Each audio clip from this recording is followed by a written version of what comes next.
Welcome to Fridays Are Awesome. This is CNN 10, and I'm Carl Azus. Yesterday, British Prime Minister Theresa May came to the U.S. for a two-day visit. She's the first serving foreign leader to speak at the annual Congressional Republican Retreat that's in Philadelphia this year. And Prime Minister May's also the first foreign leader to meet with U.S. President Donald Trump since his inauguration. Britain's widely considered to be America's closest ally. A separate international meeting was canceled, though. Mexican President Enrique Peña Nieto had been scheduled to visit President Trump at the White House next Tuesday, but Mr. Trump's moving forward with plans to build a wall on the U.S.-Mexico border. He wants Mexico to pay for it, and that's something Mr. Peña Nieto has repeatedly said Mexico would not do. On Thursday, President Trump said if President Peña Nieto continued to refuse to finance the wall, it would be better for him to skip the meeting. So the Mexican leader canceled his plans, saying his country does not believe in walls. The White House said it would keep communication open with America's southern neighbor.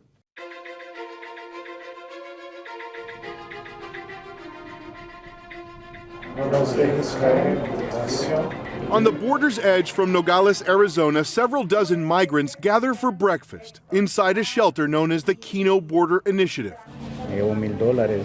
It's where Jesus Garcia is trying to figure out how to get into the United States. Over a map, he recounts how far he's traveled since he left home the day before Donald Trump was elected president. So he started here in San Pedro Sula in Honduras, made his way across Guatemala, here into this little town, and this is where he crossed into Mexico. Y por Mexico? He says he hasn't been able to cross. He left home November 7th of last year, and he's tried 3 times already to get across, but he hasn't been able to. Garcia says it's the first time he's ever tried crossing the border illegally and says it's harder than he imagined. See, if I've made it this far, I'm going to keep trying. But on the other side, a legion of Border Patrol agents, cameras, barricades, ground sensors are waiting. Even some private citizens working on their own to stop migrants like Jesus Garcia from getting across. This is the scene in The Matrix. In Tim Foley's world, the borderlands are a threatening, dangerous place. Well, this is the red pill. This is what the world really looks like. Foley leads a volunteer group called Arizona Border Recon that patrols the border around Sasabe, Arizona, a town on the U.S.-Mexico border with less than 100 people. I've been called everything in the book. I've been called the domestic extremist. The Southern Poverty Law Center, which monitors hate groups in the U.S., says Foley's group is made up of, quote, native extremists. Foley sees the flow of drugs, undocumented migrants, and the wide-open spaces of the border as the country's biggest threat. Along the nearly 2,000-mile U.S. southern border, there is already about 700 miles of fencing and barricades already in place. Here in Sasabe, Arizona, this steel see-through fence stretches for several miles, but as you approach the end of town, it abruptly comes to an end, like these border fences often do, as it stretches out into rugged, remote terrain in the Arizona desert. I put all my cameras about 5 minutes from the road. Foley relies on a collection of cameras he hides in the brush to capture the movements of drug smugglers. He often shares that information and the videos with Border Patrol agents. So you need boots on the ground. Yeah, that's what's keeping you out there. Whew, good thing we have this up here. Foley voted for Donald Trump and wants to see all undocumented immigrants who've committed crimes in the U.S. deported and additional border agents move closer to the Mexican border. But he's not convinced Trump or anyone else can change the reality he sees. When you're reactive to a problem, you're always going to be behind the solution. For many, like 18-year-old Marisela Ramirez, they try to come illegally from Mexico. She was caught by Border Patrol with a group of migrants and quickly deported. She wanted to find work in the U.S. to help support her elderly parents. She trembles as she recalls the experience of being smuggled across the border. I asked her if she was going to try to cross again. Her brother is still being detained in the United States.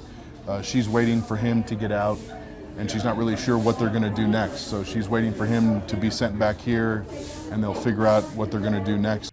It's the cycle that never ends on the border.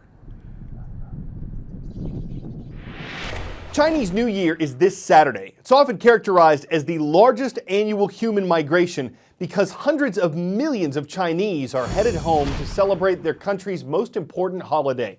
Of course, it's not just celebrated here, it's observed by Chinese worldwide. And it's not just marked on one day. The festival officially lasts more than 2 weeks.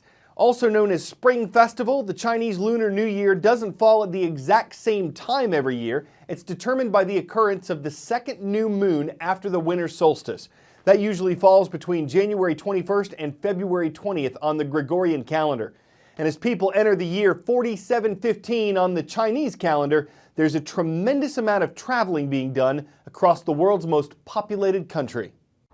I'm here at the Beijing railway station in the capital of China as people take last-minute trips for the Lunar New Year. It's just a staggering amount of people traveling at this time of year. More than 100 million Chinese will go on just one day home, mostly using rail like this. More than 1 billion travel across Asia for this holiday. It's a 20-hour train ride, says Ting. I only get to see the family once a year.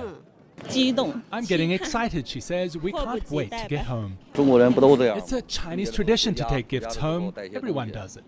And they have one more thing stuck away in their bags, the hung bao, or the red envelope. This time we're heading into the Year of the Rooster. They put money in it and give it to family members. People don't just travel here in China, they're traveling across the world. More than 6 million people are leaving China for the new year.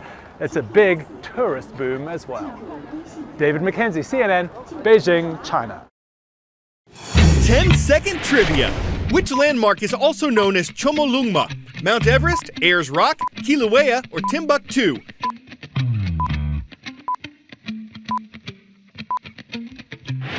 Towering over the Himalayan mountains, you'll find what's known locally as Chomolungma, Mount Everest.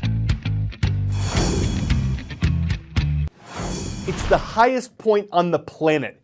Sitting on the border between Nepal and the Tibet Autonomous Region of China, Mount Everest stands at 29,035 feet tall, give or take. Now, why would we say that? Well, the Indian government measured it in 1955 at 29,029 feet. But however tall it was, Everest might have shrunk 2 years ago when a major earthquake struck Nepal. A group of Indian scientists think it might have brought Everest down a few feet. So they want to send a team of about 30 researchers and surveyors to measure the mountain. They'd use GPS and triangulation to do it, and the estimated cost of the project, about $800,000. It takes months of planning, and the scientists have to consult with Nepal and China first. Nepal is already planning its own height survey after claims were made that the earthquake moved Everest's tectonic plate.